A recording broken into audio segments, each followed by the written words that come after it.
আসসালামু আলাইকুম স্টুডেন্টস, আজকে আমরা দেখব ক্লাস 9-10 এর চ্যাপ্টার 3 থেকে একটা অঙ্ক যদি আমাদের এক্সামে আসে। চ্যাপ্টার 3 যদি একটা অঙ্ক আসে, কিভাবে আমরা খুব সহজে এই কোশ্চেনটা আমরা আনসার করতে পারবো। এটা খুবই সহজ একটা অঙ্ক, এই অধ্যায়ের অঙ্ক। সবাই আশা করি এখান থেকে আনসার করবা। জাস্ট তিনটা সূত্র: প্রারম্ভিক মূলধন, সমাপনী মূলধন এবং লাভ ক্ষতি নির্ণয়। প্রারম্ভিক মূলধনের সূত্র কি? প্রারম্ভিক সম্পদ থেকে প্রারম্ভিক দায় কি যাবে? মাইনাস যাবে। সমাপনী মূলধনের সূত্র কি? সমাপনী সম্পদ থেকে সমাপনী দায় মাইনাস যাবে। লাভ ক্ষতির সূত্র কি?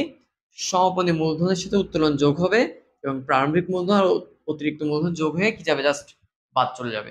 এই তিনটা সূত্র পারলে এই অধ্যায়ের অঙ্কগুলো আমরা খুব সহজে পারবো এবং এখান থেকে একটা অঙ্ক অবশ্যই পরীক্ষায় আসে। তো আমরা কোশ্চেন দেখি। এখানে আমি একটা কোশ্চেন লিখছি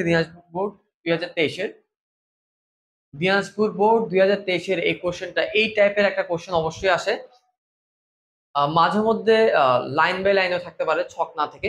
এটা বড় কথা না, বড় কথা হচ্ছে ইনফরমেশন সবগুলো যাতে আমি ঠিকঠাক ভাবে পাই। এখানে বলা আছে জনাব জামান তার হিসাব যথাযথভাবে সংরক্ষণ করে না। হিসাব সমূহ নিম্নরূপ, মানে তার হিসাব সমূহ নিচে দেওয়া আছে যথাক্রমে। ফার্স্টে কি বলা আছে? ব্যাংক জমাতিরিক্ত প্রারম্ভিকের নাই, সমাপনী হচ্ছে 20,000। নগদ উদ্বৃত্ত প্রারম্ভিক 20,000, সমাপনী 65,000।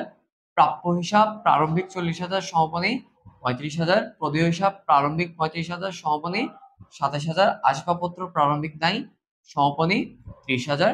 ব্যাংক জমা প্রারম্ভিক 10,000, সমাপনী নাই।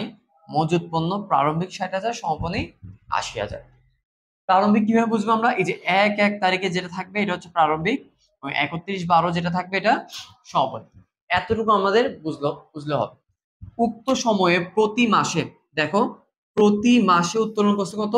5,000, এবং প্রতি মাসে আরো উত্তোলন করছে 1,200 টাকার পণ্য।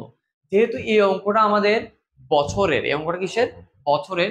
তাই এই যে মূলধন যেগুলা মাসিক দিয়ে আছে, এগুলো আমাকে কি বের করতে হবে? বাৎসরিক বের করতে হবে। টাকা উত্তোলন করছে এবং সেই সাথে ব্যবসায় আরো 55,000 টাকা বিনিয়োগ করছে। এই যে আরো 55,000 টাকাটা হচ্ছে অতিরিক্ত মূলধন। এই হচ্ছে আমার ইনফরমেশন। এবার আমাকে অঙ্কটা করতে হবে। প্রারম্ভিক সম্পদের পরিমাণ নির্ণয় করতে হবে। ওকে, তাহলে আমাদেরকে বুঝতে হবে এই যে এইখানে এই লিস্টে সম্পদ কোনটা, দায় কোনটা। সম্পদ কোনটা, দায় কোনটা, আমরা একটা একটা করে দেখি। সম্পদ কোনটা, দায় কোনটা। ব্যাংক জমাতিরিক্ত, ব্যাংক জমাতিরিক্ত, ব্যাংক জমাতিরিক্ত হচ্ছে দায়। ব্যাংক জমাতিরিক্ত কি? দায়। ব্যাংকের জমা টাকার অতিরিক্ত আমি কি করছি? নিয়ে নিছি। ব্যাংক জমাতিরিক্ত করছি, জমার অতিরিক্ত আমি তুলে ফেলছি। নগদ টাকা, নগদ টাকা আমার জন্য কি? সম্পদ। নগদ টাকা আমার জন্য কি? সম্পদ। প্রাপ্য হিসাব, প্রাপ্য হিসাব আমার জন্য কি? সম্পদ। প্রদেয়, প্রদেয় পরে দিতে হবে, পরে দিতে হবে মানে এটা আমার জন্য দায়। প্রদেয় হিসাবের আরেক নাম কি? পাওনাদার। আসবাবপত্র, আসবাবপত্র আমার জন্য কি? সম্পদ। ব্যাংক জমা আমার জন্য কি? সম্পদ। মজুত পণ্য আমার জন্য কি? সম্পদ। এতটুকু যদি আমরা বুঝি কোশ্চেনটা, কোনটা সম্পদ কোনটা দায় এবং উত্তোলন কত টাকা, অতিরিক্ত মূলধন কত টাকা, বাকিটা আমাদের জন্য খুবই সহজ হয়ে যাবে। ফার্স্টে আমাদেরকে কতে কি করতে বলছে আমরা দেখি। প্রারম্ভিক সম্পদের পরিমাণ। তাহলে প্রারম্ভিক সম্পদ, তাহলে প্রারম্ভিক টাকা কোনগুলা? এগুলা। তাহলে প্রারম্ভিক সম্পদ থেকে কি আছে?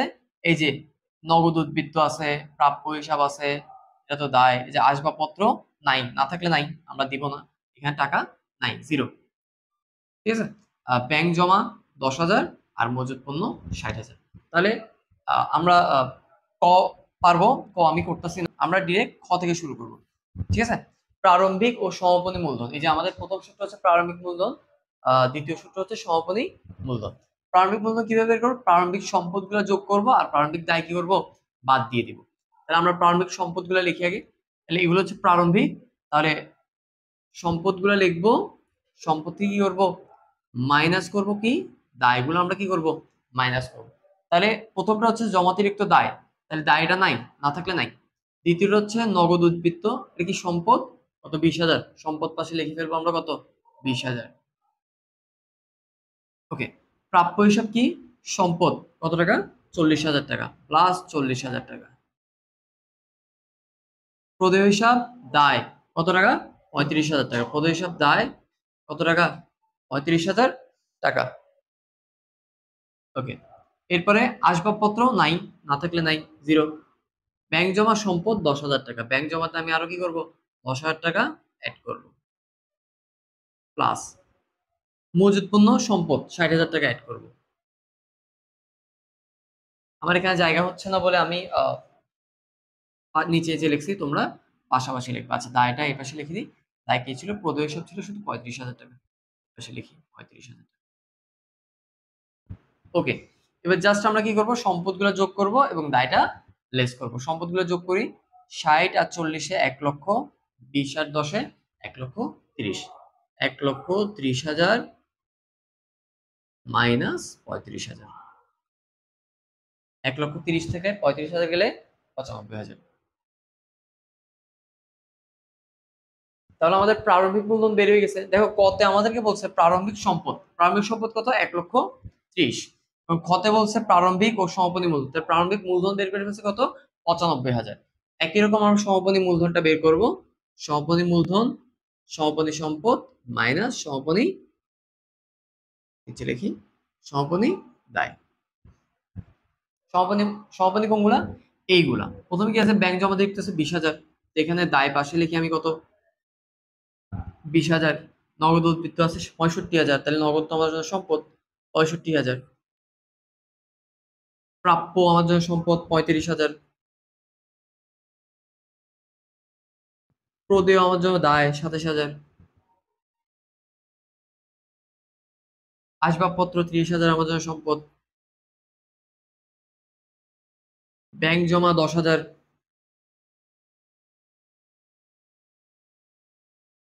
মজুদ পণ্য ৮০,০০০ সম্পদ।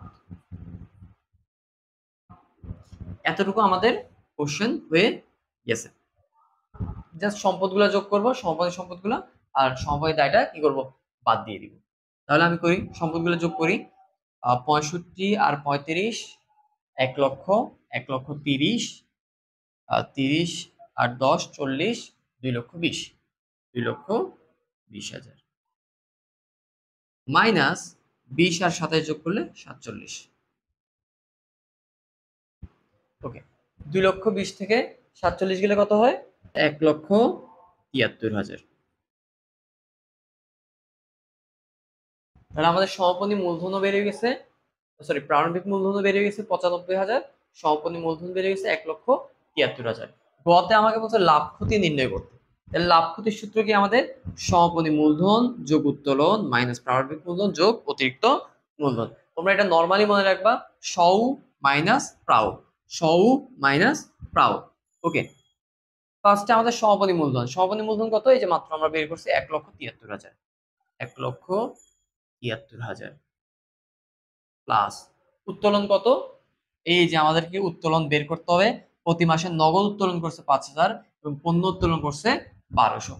উত্তোলনের কাজটা আমাকে আলাদাভাবে করতে হবে।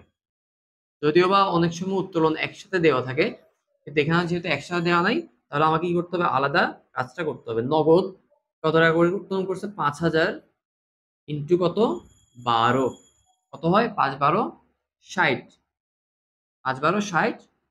৬০,০০০ টাকা সে কি করছে? নগদ উত্তোলন করছে। পণ্য উত্তোলন করছে। পণ্য পণ্য কত টাকার? ১২০০ টাকার। তাহলে ৬০ আর ১২০০ কত? ৬১, ৬১,২০০। এটা হচ্ছে আমার উত্তোলন।